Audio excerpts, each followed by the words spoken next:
Magandang gabi po sa ating lahat. Tayo po ay dadako muna sa panalangin. Hilingin natin po sa Panginoon ang kanya pong gabay, patnubay sa bawat isa na narito po sa loob ng iglesia at ganoon din po sa kanila pong mga tahanan na kikinig at nanonood po sa ating pong midweek service. At inanyayahan ko po muna kayong tumayong lahat para po sa isang panalangin.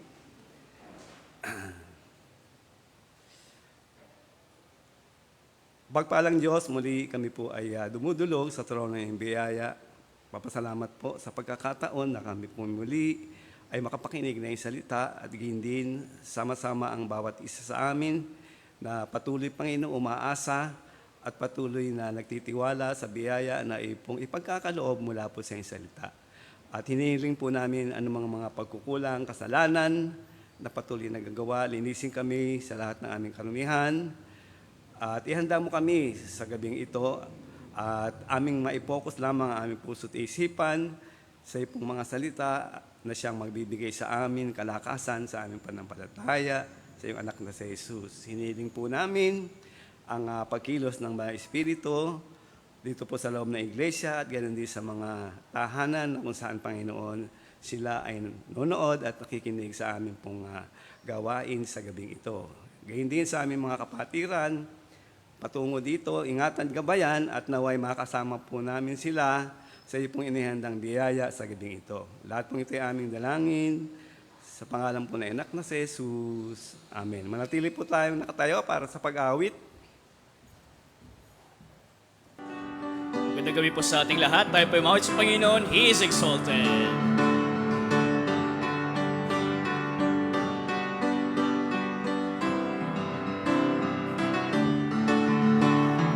He is exalted, the King is exalted on high. I will praise Him. He is exalted, forever exalted, and I will praise His name. He is the Lord, forever His truth shall reign. Heaven and earth rejoice in His holy name. He is exalted, the King is exalted on high. He is exalted, the King is exalted on high. I will praise Him. He is exalted, forever exalted, and I will praise His name. He is the Lord, forever His truth shall reign. Heaven and earth rejoice in His holy name. He is exalted, the King is exalted on high. He is exalted, the King is exalted on high. Amen. Ating pusunod na witin, ulit-ulit ito.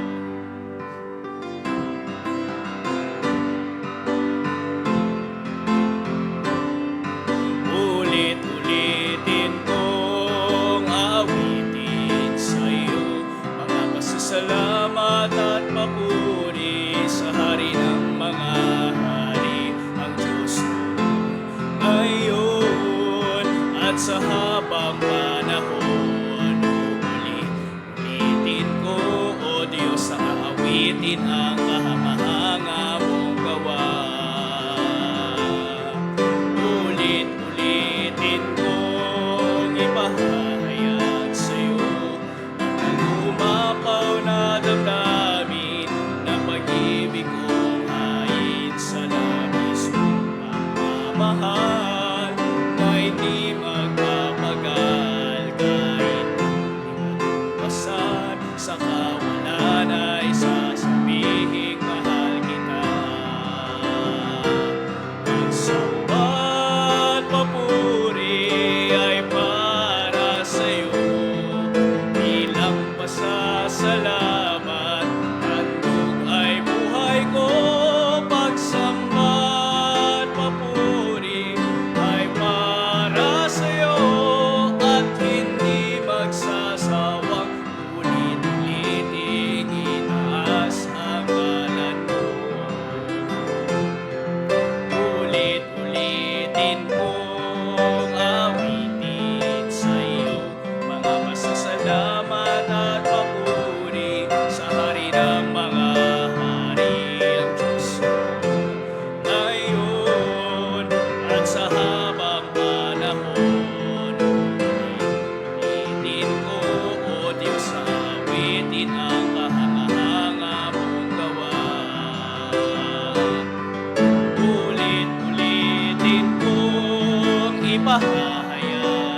pasasalamat. Handog ay buhay ko, pagsamba at papuri ay para sa'yo at hindi magsasawang ulit-uliting itaas ang ngalan mo. Pagsamba at papuri ay para sa'yo bilang pasasalamat. Handog ay buhay ko, pagsamba at papuri ay para sa'yo at hindi magsasawang ulit-uliting itaas ang ngalan mo. At hindi magsasawang ulit-uliting itaas ang ngalan mo. Amen. At po ngayong kamustahin ang bawat isa pong naririto, umikot po tayo at magkamayan habang inaawit ito ang araw.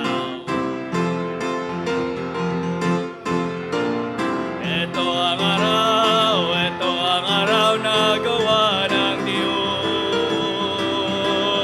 Tayo magsaya at purihin siya.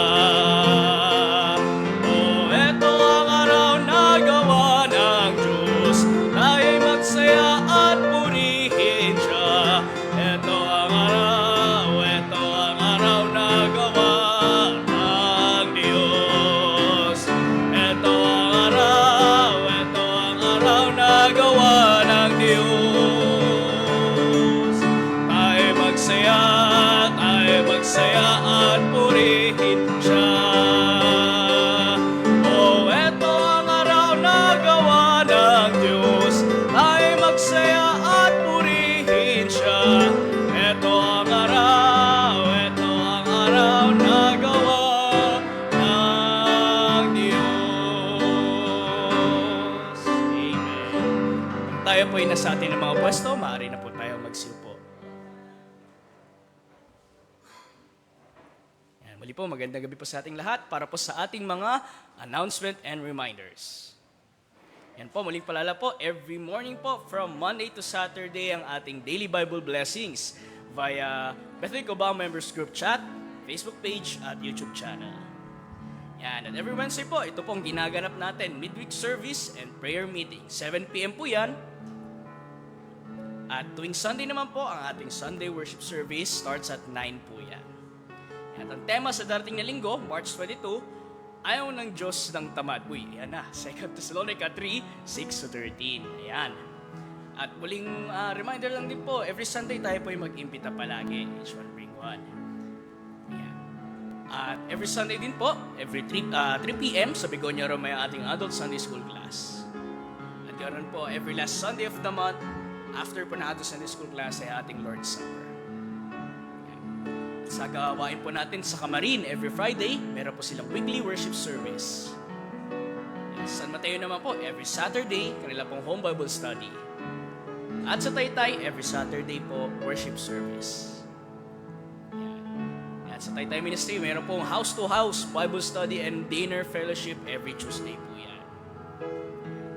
At sa gawain po dito sa Cubao, Goyi Cubao, weekly activities, Bible study, every Wednesday po yan at Saturday. At BKBC and Track Distribution every Saturday.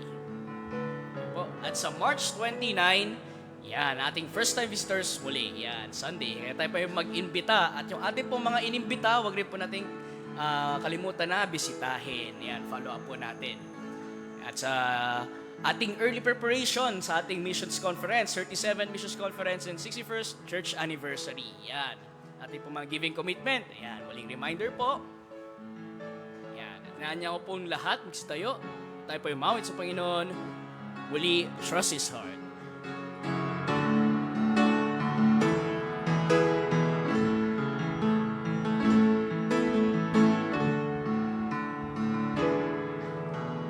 All things work for our good, though sometimes we can't see how they could. Struggle that breaks our heart.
ang ating puso't isipan sa pakikinig po ng salita ng Diyos. Atin pong tawagin nating preacher for tonight, Brother Conrado Castillo. Magandang gabi po muli sa bawat isa sa atin, gayon din sa kanila pong mga tahanan sa online. At naway maging isang pong biyaya, pagpapala po sa atin ang buhay ni Barnabas o ni Bernabe. At isang talata lang po ang ating babasahin dito po sa Acts chapter 11, verse 24. Okay? At inayahan ko po kayong tumayong lahat para po sa pagbasa ng salita ng Panginoon. Acts chapter 11, verse 24. Okay, handa po, basa. Sapagkat, 36, but 36 po, 36. 11, mga gawa po, 36. Sorry po, sorry. Okay, sabi po dyan sa 36, handa, basa. At si Jose na pinamagatang Bernabe na mga apostol na kung liliwanagin ay anak ng pangangaral. Isang Levita, tubo sa Chipre. Tayo po muna ay dumulog sa Panginoon. Mapagpalang Diyos, muli sa iyo ang kapuri at kaulatian sa pag-aaral ng iyong salita. Hinihiling po namin, Panginoon, ang pagkilos ng iyong banal na Espiritu sa bawat isa amin, maunawaan ito. At higit sa lahat sa iyong anak na siyang maghahayag nito, ikaw po ang magbuka ng aking mga labi, maging daluyan at biyaya at pagpapala po ng bawat isa. At kung anong pagkukulang, linisin kami at ihanda ang aming sarili sa mga biyaya na aming tanggapin mula po sa iyong salita. Lahat pong ito ay aming dalangin sa pangalan po ng anak na si Jesus. Amen. Okay, mag-isip po tayong lahat. Barnabas o Bernabe, anak ng kaaliwan, Anak ng kaaliwan. At isa po ito sa mahalagang bagay na dapat po nating malaman sapagkat sa pagsisimula po ng gawain ng Panginoon ay siya po ay ginamit ng Panginoon, upang maghayag ng salita ng Panginoon. At nakita ko po na siya ay naging isang magandang ehemplo po doon sa mga kanyang naparatingan ng salita ng Panginoon. Okay? At dito po sa, basahin ko sa English, sabi diyan sa 4:36, and Joseph, who by the apostle was surnamed Barnabas, which is being interpreted the son of consolation. Medyo malayo dito sa sa Tagalog, Sabi dito ay anak ng pangangaral. At tiningnan ko po itong meaning na consolation, At pwede rin pala natin ikumpara ito sa son of encouragement. At siya po ay pinamagatan, sabi nga Bernabe, ng mga apostol. Parang si Pablo. Kita niyo si Pablo, unang first name po nung makita natin sa Bible? Saul, di ba? At naging apostle name niya ay Paul. Ayan, Consolation, son of encouragement. Being comfort, relief. Sa Tagalog po, katiwasayan o tagahikayat. At siya po ay, sabi natin, natubo doon sa Chipre, doon sa Cyprus. Yung Cyprus po isang island to, isla sa parting Syria. At siya po ay ginamit ng Panginoon. At siya po ay nagpagamit at naging magandang ehemplo po. Bagamat nawala po siya sa linya, pero siya po ay nagpatuloy pa rin. At sa ating pong pag-aaral, nakita ko rin sa Bible means encouragement sa iba't ibang aspeto ng paghihirap, tukso, paglilingkod, lalo sa Panginoon, yung kanyang ministeryo. At dalawang bagay lang po ang gusto kong makita natin, yung kanya pong mga katangian, At dito po tayo iikot sa ating pong pag-aaral. Ang una nga po, yung mga katangian. Mga katangian ni Bernabe. Makita po natin yan sa Acts 11, Acts 11. Doon sa binasa po natin kanina, no, na tingnan po natin sa Acts 11:24, yung bandang unahan, ano. Acts 11,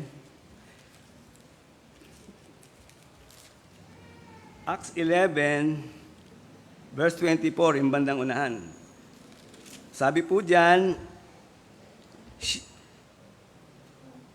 sapagkat siya'y lalaking mabuti. Sabi po diyan sa 11, ano? Sabi, sapagkat siya'y lalaking mabuti. Ibig sabihin po, talagang yung buhay niya ay tunay nga na nagkaroon ng pagbabago. Ano po? Kasi isang tao, hindi siya lubos na makakitaan ng kabutihan sa kanyang buhay kung hindi siya mako-convert. Maaring masabi natin, yung mabubuting gawa ay lilitaw din yung kanyang tunay na katauhan. Pero sa pagpapatuloy po, hindi po nagbago, no? At hindi niya inisip yung parang siya ay maitaas para sa kanyang sariling kapakanan. Ano? Sapagkat siya'y lalaking mabuti. At masasabi po natin siya ay bukas po ang puso sa pagkakaloob. Kita nyo, no? Kasi sa Romans 12:8, makikita po natin na ito po pala isang gift o talento ng isang tao na nakakilala sa Panginoon, yung pagkakaloob. Bukas yung kanyang puso. At yan sa 37 po, no, Acts 4:37, sabi po diyan, sa kanya pong tulong doon sa iglesia, nakita niya yung mga pangangailangan eh.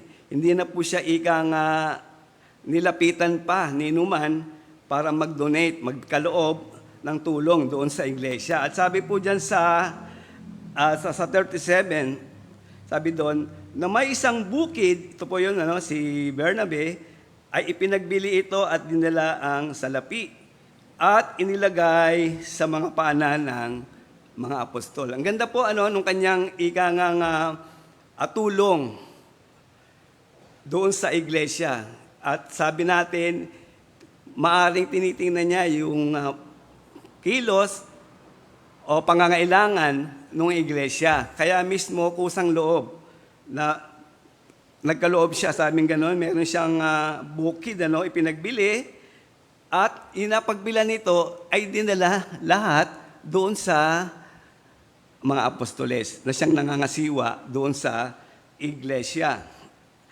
At makikita rin natin sa susunod na mga di ba, na nakabanata, merong gumaya sa kanila eh.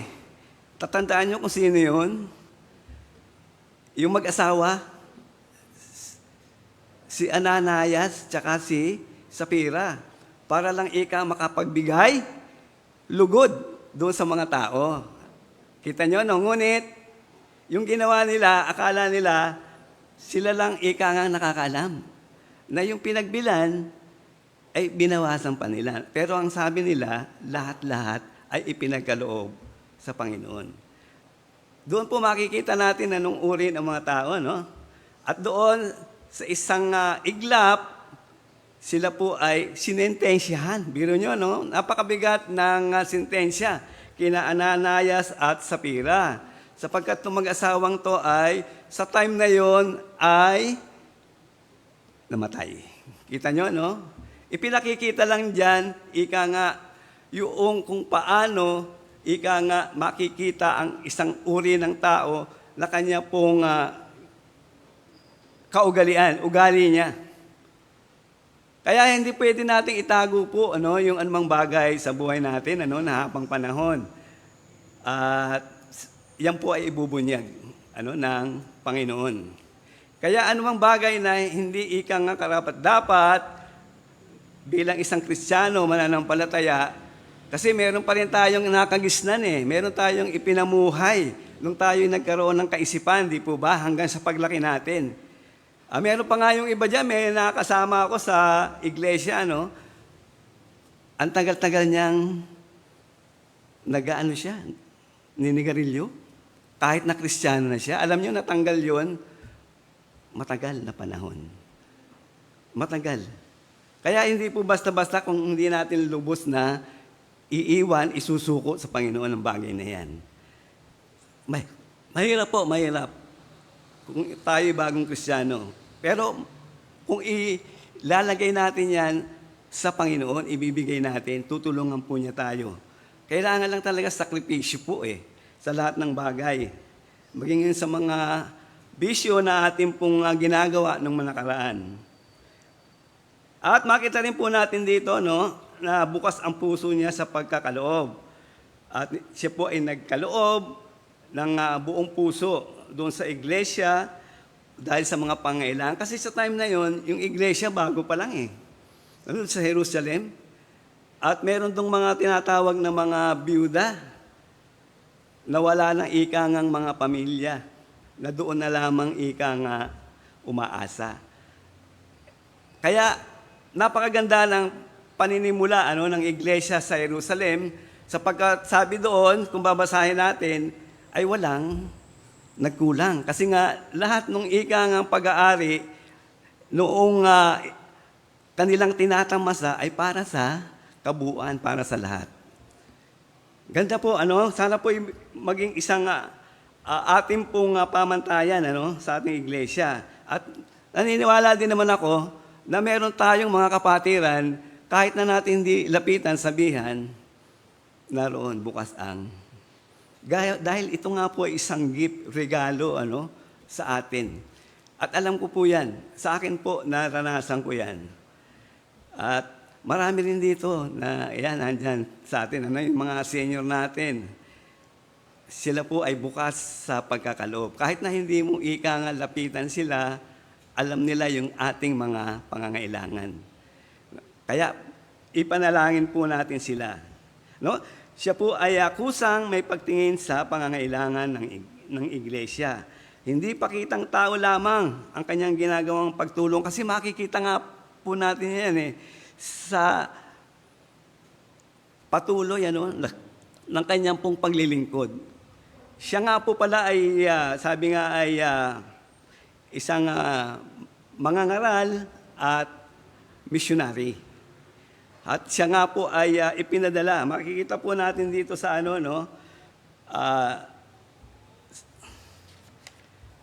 sabi diyan sa Acts chapter 11, verse 22 to 24, wala po diyan, sabi, nandyan din, kaya lang medyo sa bandang, sabi diyan, at dumating ang balita tungkol sa kanila, sa mga tainga ng iglesia na sa Jerusalem, na kanilang sinugo si Bernabe hanggang Antioquia. 23, na nang siya'y dumating at nakita ang biyaya ng Diyos ay nagalak at kanyang inaralan ang lahat ng sa kapasyahan ng puso ay magsipanatili sa Panginoon.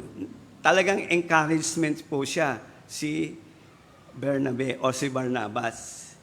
Sabi dito, sapagkat siya ay lalaking mabuti at puspos ng Espiritu Santo at ng pananampalataya at maraming tao ang nangaragdag sa Panginoon.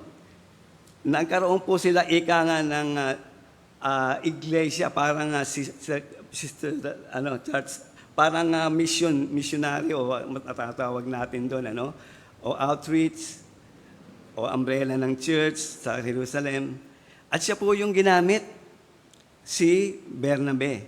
Kasi nga po, nagkaroon ng nung time ng pag-uusig, sa time ni Esteban, naalala natin, hinahabol nila ang mga mananampalataya at kumalat ang mga mananampalataya doon sa Jerusalem at yung iba nakarating doon sa Antioquia. At dito, habang sila ay pumaparoon, napapadaan kung saang bayan, sila po ay nangangaral salita ng Panginoon. At kaya nung nabalitaan nila na meron ng gawain doon sa Antioquia, ipinadala si Bernabe o si Barnabas. Kita nyo, solo po siya. Walang sinabi rito, At sabi nga po dyan ay siya ay puno ng mabuting gawa. Sa Acts chapter 11, verse 23, yung 24, hindi ko na nilagay dyan, sabi dyan, Nang siya'y dumating at makita ang biyaya ng Diyos ay nagalak at kanyang inaralan ang lahat na sa kasiyahan ng puso ay magsipanatili sa Panginoon. Yan yung tungkulin natin, di po ba? Gawain. Hindi lang basta tayo tanim ng tanim, pangangaral, kundi ika nga, tinitipo natin yung mga tao na nadala sa Panginoon at nagkakaroon tayo ng parang fellowship o gawain o Bible study simula hanggang ito ay lumaki. Yan po yung ating mga tungkulin, nakabase talaga sa Bible. Sabi nito, siya ay puno ng mabuting gawa. Sabi nang siya ay dumating at makita ang biyaya ng Diyos ay nagalak at kanyang inaralan ang lahat. Nasa kasiyahan ng puso ay magsipanatili sa Panginoon. Kasi nga, sabi nga sa 24, sapagkat si lalaking mabuti. Wala po siyang iniisip ng bagay na pangsarili o anumang pinansyal o ikangang balik na sa kanya pong ginagawa. Siya po ay gumagawa sa kapakanan ng mga tao. Hindi lamang niya pinipili ang mga tao na ligtas o diligtas. Kaya tayo po, yung ating ministeryo, tayo po ay patuloy na naghahanap, nangangaral. Saan man dako tayo ikang handal. Kahit na sa mga malalayong lugar, di po ba? Sa Kamarin, Taytay, marami tayong ikang paraan para ang mga tao ay makakilala sa Panginoon. At isipin din natin na yung ating pong naaralan na o na witness na kuminsan hinahanap natin yung kanilang presensya. At tandaan po natin, ang Bible mismo ang may sabi, ang Diyos ang nagdaragdag.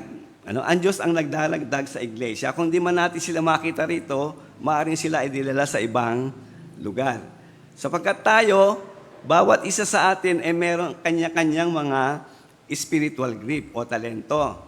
Na kung saan man kulang yung pangangailangang spiritual ng iglesia, doon siya dinadala ng Panginoon.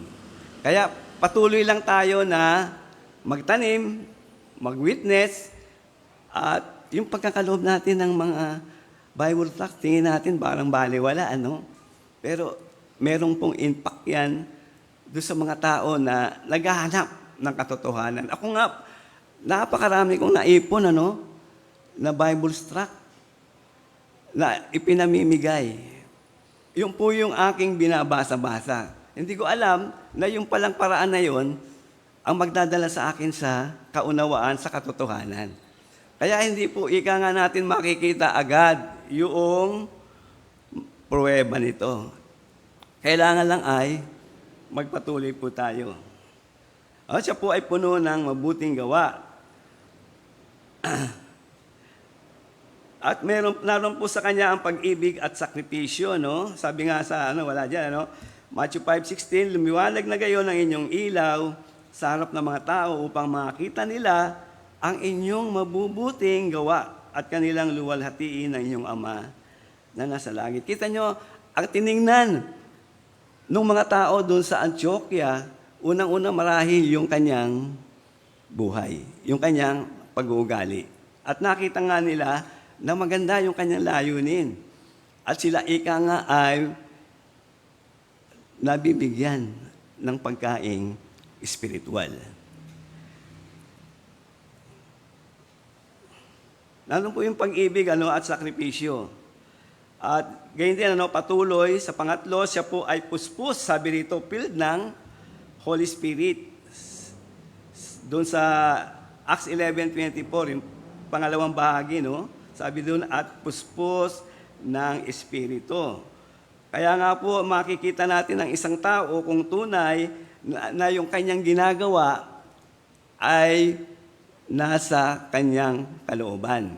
Sapagkat hindi yung sarili niya ang tinitingnan niya, hindi yung sarili niya ang itinataas, kundi yung kanyang gawain at ang Panginoong Hesus. Sabi nga sa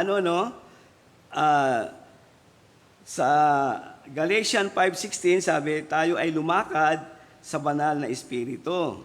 Kasi kailangan natin ang kapangyarihan ng banal na espiritu. Hindi tayo tayo ng matuwid sa tao. Di ba? Iba pag-uugali natin eh. Lalo na pag hindi natin kusunada ang makakaharap natin eh. Lalo na yung mga taong mga madudungis, yung mga tao na walang pinag-aralan, mga nangangariton.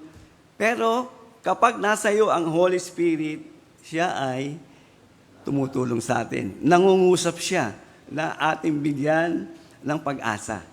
Yung mga tao na yan, sa kabila ng kanilang kalagayan. No?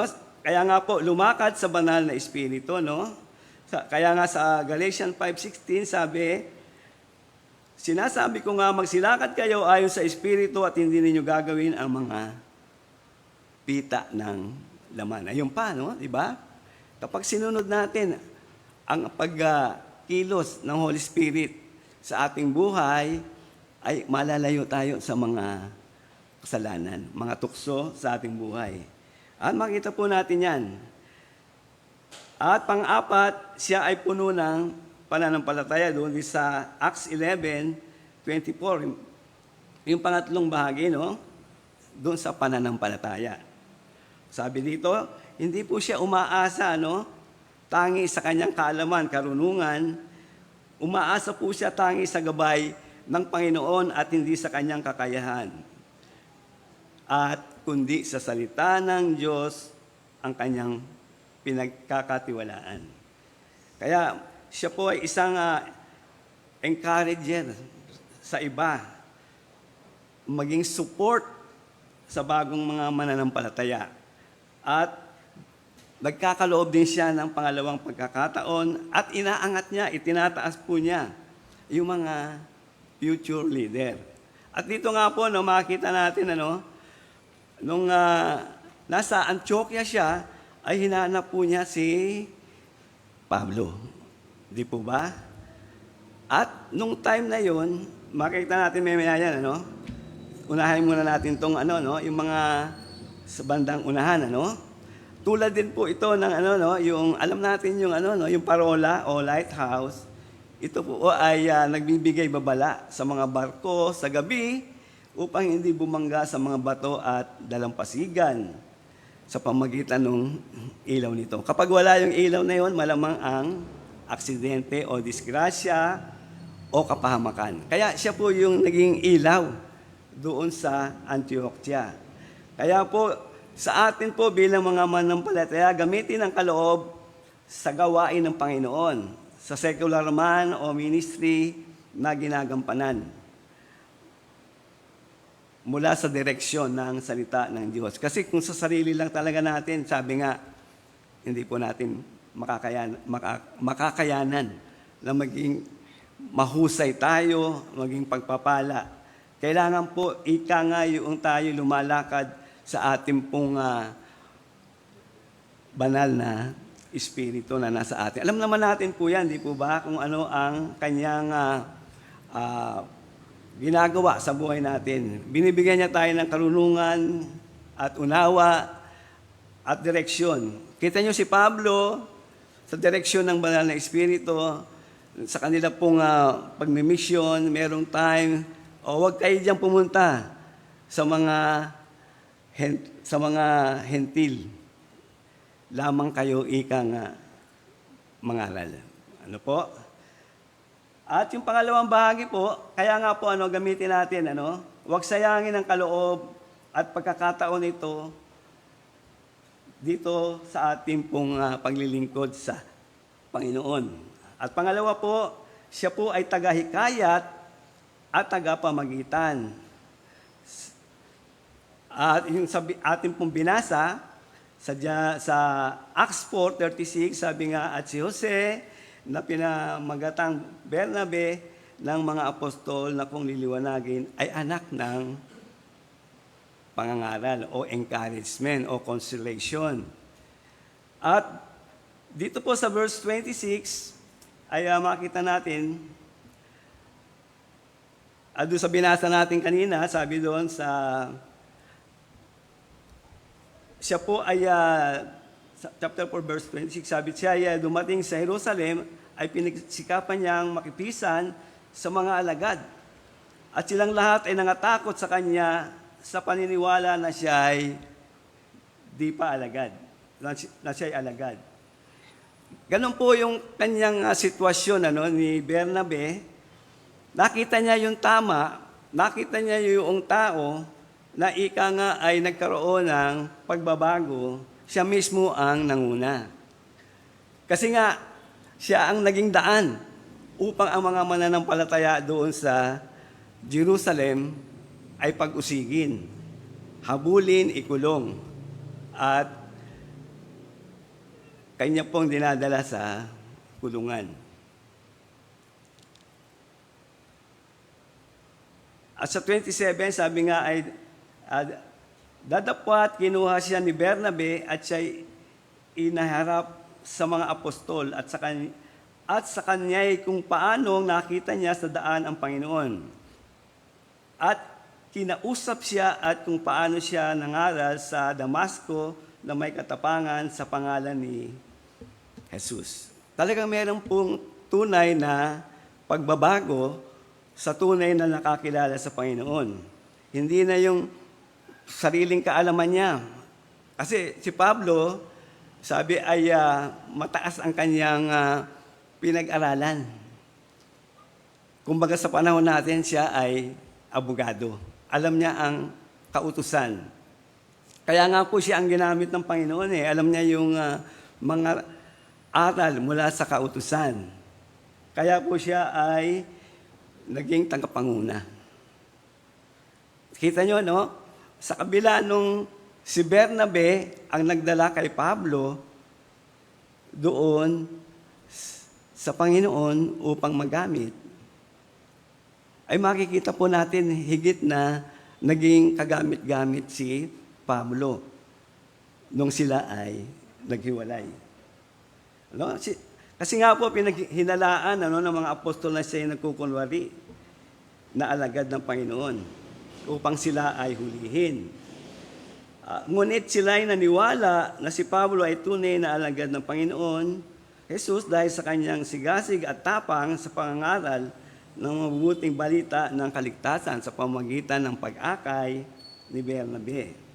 Yun po yung ginawa po niya, unang-una, upang mapatunayan lamang sa kanila, sa mga apostoles, na mayroong pagbabago at ginagamit ng Panginoon si Pablo. At pangalawa po, binigyan niya ng pag-asa si Marcos, o John Mark, na makabalik sa ministeryo ng Panginoon. Kita niyo si Mark. Sino po si Mark? Siya po yung sumulat ng Gospel of Mark. Pero nung una, hindi po talaga ganoon kasigasig, si Marcos dahil sa kanyang kabataan at dahil sa mga pinagdadaanan nila, mga panganib, ay naroon po yung takot.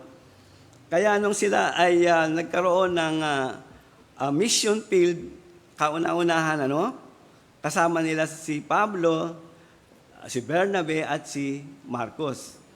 Ngunit hindi nagtagal, iniwan sila ni Marcos.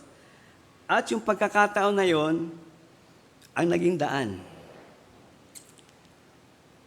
upang ayaw isama na ni Pablo si Marcos dahil sila ay iniwanan sa gawain. At sa Acts 15:37, makikita po natin dito kung ano yung sigasig naman na bigyan ng pagkakataon si Mark o si Marcos na makabalik sa Panginoon. Sabi diyan sa 37, at inibig ni Bernabe na kanilang isama naman si Juan na tinatawag na Marcos. At 39, at nagkaroon ng pagtatalo. Ano pat sila'y naghiwalay at isinama ni Bernabe si Marcos at lumayag sa Chipre. Yung po yung time na merong talagang pangyayari. Maging sa iglesia, di po ba, nagkakaroon ng paghihiwalay. merong layunin ang Panginoon. Doon sa unang simbahan na aking pong dinaluhan, naging 3 hati po yung simbahan. Kita nyo, no? Nag-split, dumami. Pero hindi natin sinasabi na mabuti para sa mga mananampalataya yun eh. At makikita lamang natin kung ano ang purpose ng Panginoon. At alam nyo ba na yung mga Chinese businessman, hindi lang dito, no? Hindi lang dito sa ating bayan, ano? Kundi maging sa ibang lugar, sila po ay nagtitinginan sa bawat isa sa kanilang mga pangailangan. Kasi alam naman natin, mga Chinese businessman, mahilig sila talagang magtayo ng mga negosyo, no? Ngunit kapag ito'y bumaksak, sila po'y tinutulungan nila ng kanilang kapwa kababayan. Binibigyan muli ng puhunan para makapagsimula muli ng kanilang business. Ganyan din kay Marcos, nakita natin, maaaring sa isipan ni Pablo, hindi maganda yung kanyang pasimula, yung kanyang patotoo sa simula pa lang. Hindi siya magiging maayos. Pero makikita po natin sa ilang mga pahina dito sa Bible, sa ibang book, ay kanya pong pinangalanan si Marcos na isa sa mga kamanggagawa. Kamanggagawa niya na tumutulong sa kanya pong mga gawain. Kaya sa atin po, bigyan natin ng pag-asa yung mga kapatiran nanghihina, nanlalamig. Maging katulad tayo ni Bernabe, iangat natin sila, paalalahanan, yung mga nawala, bigyan po natin sila ng pag-asa. Huwag natin silang itaboy. Huwag natin silang sipain, Parang nakabitin na rin sa di ba? Sa bangin, halos kamay na lang nakahawak sa gilid, aapakan pa natin para mamaksak. Hindi po. Bigay natin yung ating kamay at atin po siyang iangat. At kita nyo, ginamit siya ng Panginoon. Tayo din, maging bawat isa sa atin. At sabi nga ay, tayo man mga Kristiyano, tingnan at tulungan ang sino mang tao na nangangailangan ng ating tulong upang sila ay ating mahikayat tungo sa pagkilala sa Panginoon at kapatiran na papalayo sa Panginoon upang sila ay makabalik. Yan ang tungkulin natin eh. Hindi lamang yung mga bago na madala natin sa simbahan, kundi maging yung mga datihan ng membro na nawala, nag-split.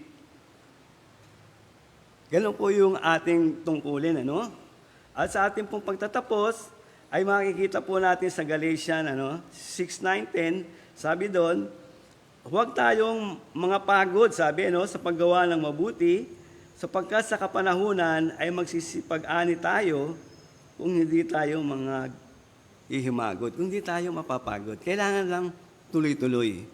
Alam ko na merong mga discouragement sa ating paglilingkod, nasisiraan tayo ng loob, doon sa marami na nating mga na-witnessan, hindi natin nadadala sa Panginoon, kundi nawawala. At yung iba natin mga kapatiran ang lalamig, hindi po ba? At sila Panginoon sila ay patuloy na napapalayo sa Panginoon. At tayo yung kanilang kailangan. Kaya nga sabi nga diyan sa verse 10 kaya nga samantalang tayo ay may pagkakataon ay magsigawa tayo ng mabuti sa lahat at lalong-lalo na sa mga kasangbahay sa pananampalataya. Pangalawa, maging kaaliwan tayo sa lahat ng aspeto na pinagdaraanan ng mga tao, sa ligtas man o diligtas. At tandaan natin kasi binago na tayo ng Panginoon eh. Di po ba? Nasa liwanag na tayo eh. At yung mga tao nasa kadiliman, nariyan sila sa likod natin. At kung liwanag ang makikita sa atin, sila ay matadala natin sa Panginoon. Punit kung kadiliman, kasiraan po. ang ating buhay, lalo na ang Panginoon. Hindi po ba? Ang nakikita kasi sa atin, hindi ang Panginoon, kundi yung ating sariling mga nais. Kaya po sa gabing ito, naway mapaalalahanan po tayo. Okay, tayo po ay dumulog sa Panginoon. Aming Amang Banal, salamat po muli sa iyong salita at dalangin po namin na ikaw po ang manguna at mamahala sa aming buhay, lalo na nga sa hahayo upang ang mga kaluluwa na naroon pa sa kadiliman ay mahango namin sila at madala sa iyong presensya. Gayun din ang aming mga kapatiran, nanghihina at nanlalamig. Sila ay aming mapaalalahanan at mabigyan ng pag-asa upang muling bumalik sa iyong pong gawain. Ama, salamat po at dalangin ko na patuloy na ikaw ang kumilos sa bawat isa amin. Ang lahat ng ito ay aming dalangin sa pangalan ng Anak si Jesus. Amen. Okay, dadako po tayo sa pagkakaloob.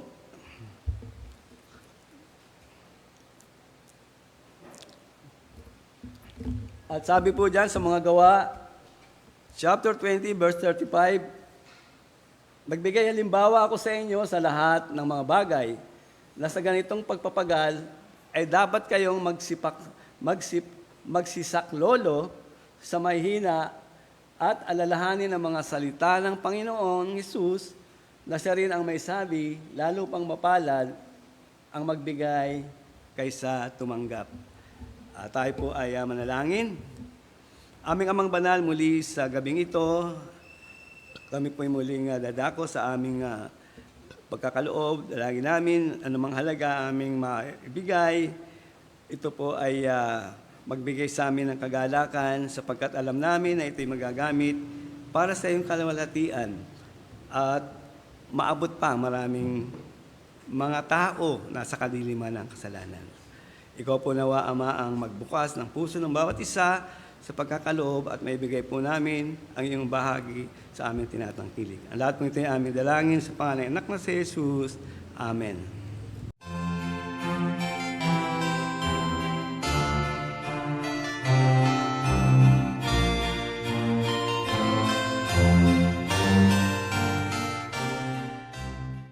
Tayo po'y magpasalamat. Ama, salamat po sa nalikong na salapi at dalangin po namin na ikaw po ang patuloy na kumilos sa aming pong buhay, sa mga pangangailangan namin sa araw-araw at patuloy, Panginoon, na makipagkaloob po namin ang iyo pong bahagi sa aming pong tinatangkilik o kinikita. At dalangin din po namin pagpalain ang bawat isa sa aming pisikal na pangatawan, bigyan ng lakas at patuloy na katalinuhan na magawa namin, may katapatan ng aming mga tungkulin sa araw-araw. Lahat po ito ay aming dalangin sa pangalan po Anak na si Jesus. Amen. Tayo po yung muling tumayo lahat. Tayo po yung mawit, grace alone.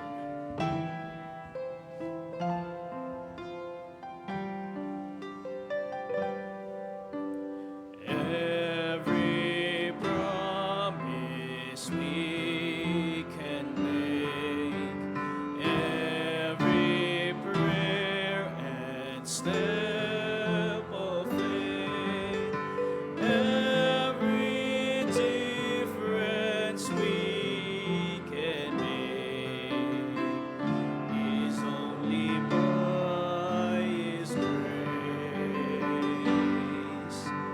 Every mountain we will climb, every ray of hope we shine, every blessing left behind is only by His grace. Grace alone, which God supplies, strength alone He will provide. Christ in us, our cornerstone, we will go forth in grace alone.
praise the Lord. We will go forth in praise the Lord.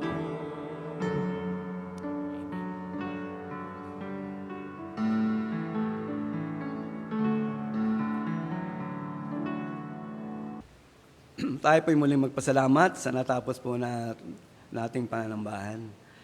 Mapagpalang Ama, muli kami po ay nagpupuri, nagpasalamat sa iyong kabutihan sa amin at sa kalayaan na kami po ay magkaroon ng pagtitipon, panambahan sa gabing ito. At dalangin nga po namin na patuloy na ikaw ang siyang maitaas sa aming buhay at sa mga paalala at hamon mula sa iyong salita ay tunay nga na ito ay aming masunod sa aming pong buhay upang sa gayon ay tunay nga na kami ay patuloy na lumakad sa katotohanan at kami maging biyaya at pagpapala ng maraming mga kaluluwa na hindi pa nakakilala sa iyo at maging sa mga kapatiran na sila man Panginoon ay aming mapaalalahanan upang sa gayon sa kanila pong direksyon Panginoon ay aming maituwid ang kanila pong buhay at magamit pa sa mga darating na mga araw at maging pagpapala sila sa mga tao, lalo na sa kanila pong mga mahal sa buhay. Salamat muli, Panginoon, sa iyo pong biyaya pagpapala na pinagkaloob at ang dalangin nga po namin na pansamantalang paghiwalay, ikaw pong manguna at mag-ingat sa bawat isa at maging sa aming pagdulog sa panalangin. Ikaw nga po ang tumugon sa mga karaingan ng bawat isa. Ang lahat po ito ay aming dalangin. Sa pangalan po ng anak na si Jesus. Amen. Magandang gabi po.